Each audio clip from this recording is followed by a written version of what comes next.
Không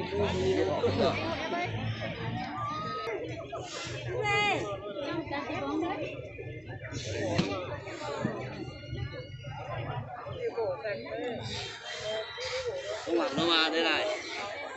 Hỏng cái gì, ai bảo hỏng. Này nó khô đây này, bóc ra nhìn này. Hỏng cái gì mà hỏng, chả biết một cái gì cả, vải đấy mà phải hỏng à. Nó khô vỏ thôi này. Này.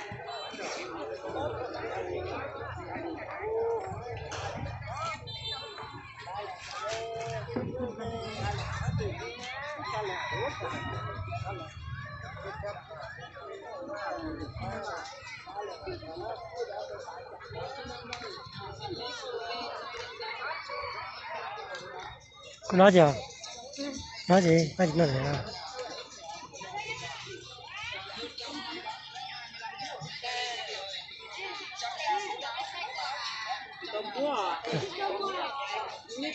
Còn cái mà coi cái việc kia là mình cũng thấy kè cũng vậy. Cái này coi đẹp nhiên mình cũng thấy nhận ra là coi là bỏ lưu lõi mà. Này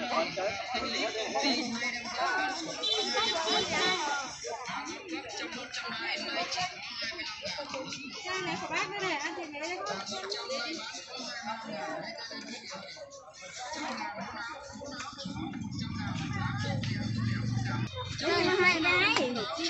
Mình hai cái đi không? Một cái hai nghe đi không? Không.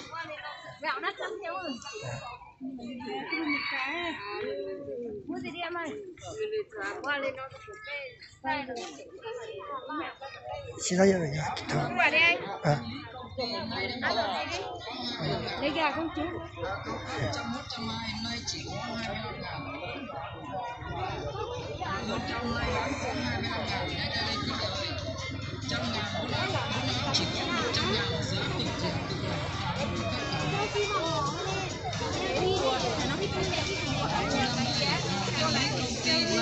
Bán sổ có 25.000 một áo, cao cấp 101, 120 nay chỉ có 25.000. Mạnh hơn chân bán có 25.000. Bán một cái bao nhiêu đây? Hôm trước em xào ngon mà. Cô ơi, bán cái bao nhiêu đây? 4 cái ăn rất là ngon. Hả? 10.000 4 cái. Ôi.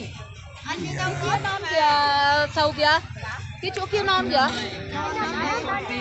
Đây, cái này rau bác phá, rau bụng chớp, bác mới 6.000 một tàn.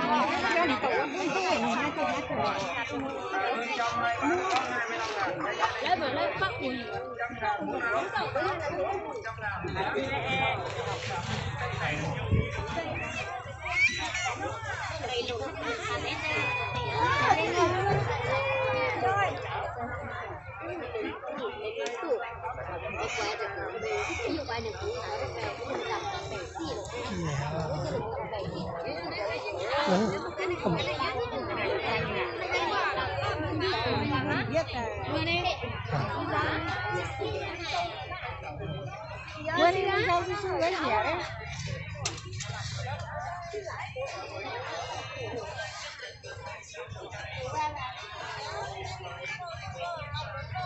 Áo trên năm đây, hàng thanh lý công ty nay đem ra bán sổ có 25.000 một áo. Hàng cao cấp 101, 120 nay chỉ có 25.000, lớn nhỏ đủ màu đủ loại. Hàng hơn trăm nay bán có 25.000, lên đây lên cái gì ơi. 100.000 4 áo chỉ có 100.000, giá cực rẻ cực đẹp.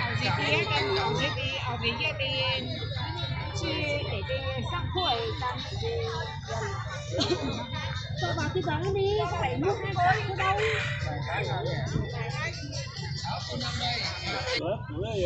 Thịt dân như lỡ tôi có tôi chia tôi thầy thao à thầy không có gì Tôi nấu tôi chỉ chơi dục cờ trói áo nó mà xử lù thế đấy. có lẽ tôi vừa có những cái gì phải xử Cái gì mà nó được lấy già đó để mà xin phải ngay nhá đôi mà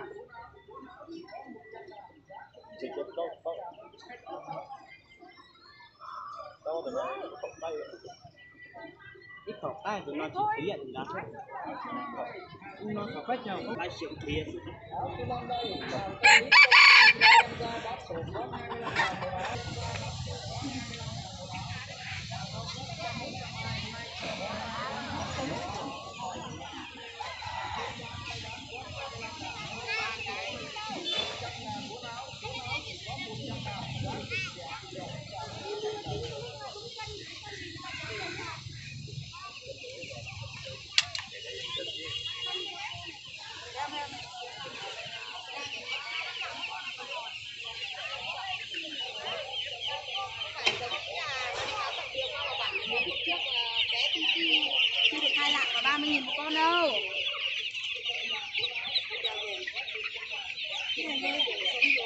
Ngon, cái này phải rồi về là mình con nó toàn nó con bé này cho ăn ít cám là cứ thế là nó lớn thôi.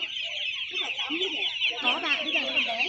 Cho nó ăn một ít đã xem là tầm tầm lớn lớn một tí nữa nó quen rồi thì bà thả. Cái mổ bán hơi nhiều. Mà bán những gà này nó không ăn tốn đâu mà. Gà này nó không ăn nhiều như thịt đâu. Thịt nó ăn nhiều. Gà này nó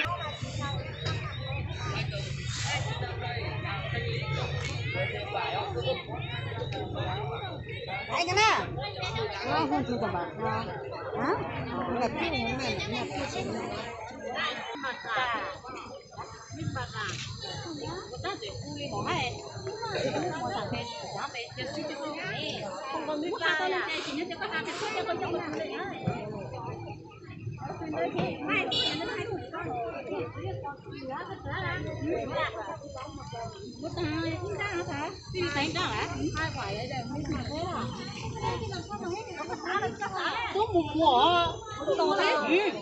nhưng mà mít bạc không phải mít lai. Mít bạc nè. Ăn mít lai mới ngon mít bạc. Anh nên nhúng nhúng rồi.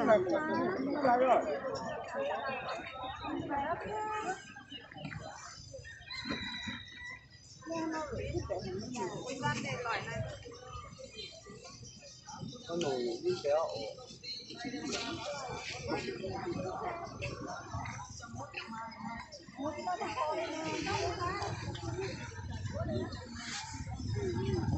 Bán một cái bao nhiêu đấy? 10.000 một cái. Có thể à? Bây giờ 2.000 không đi à? Đấy đồ bao nhiêu? Nó thấy được à bí rồi. Đấy đồ bao nhiêu?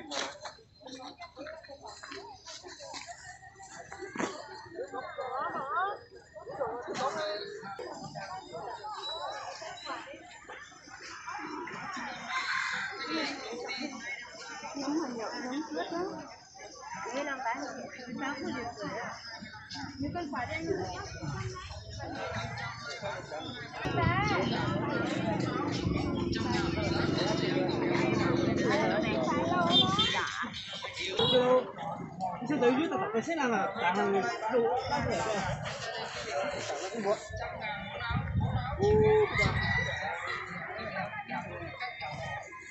vậy chứ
nay chỉ có 25.000, lớn nhỏ đủ màu đủ loại.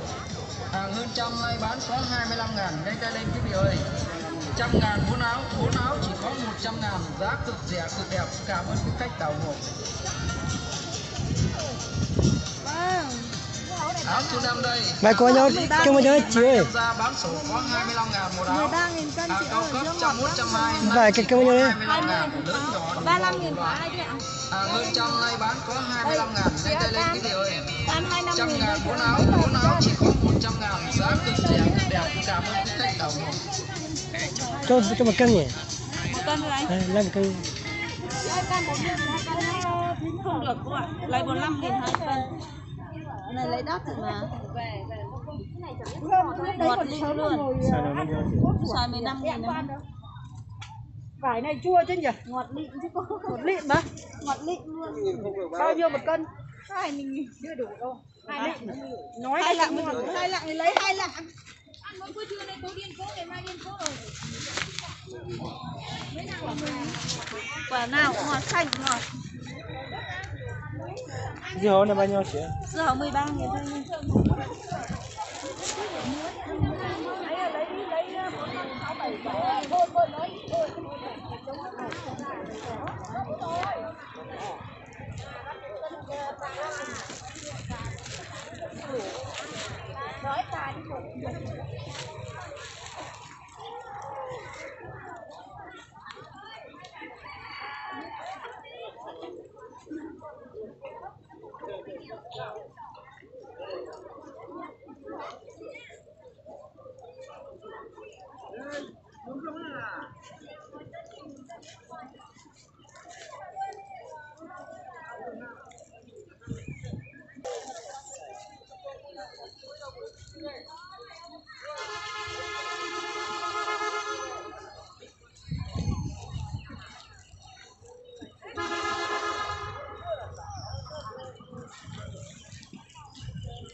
Nhất đi đó mình giờ được gì vậy?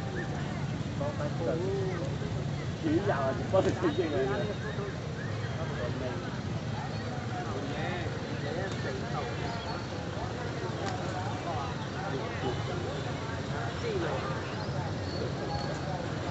Trồng thì to luôn, một trồng lâu là một tồi vậy, một tồi vậy. Cái cái này này dù rô này còn nhiều chủ nữa,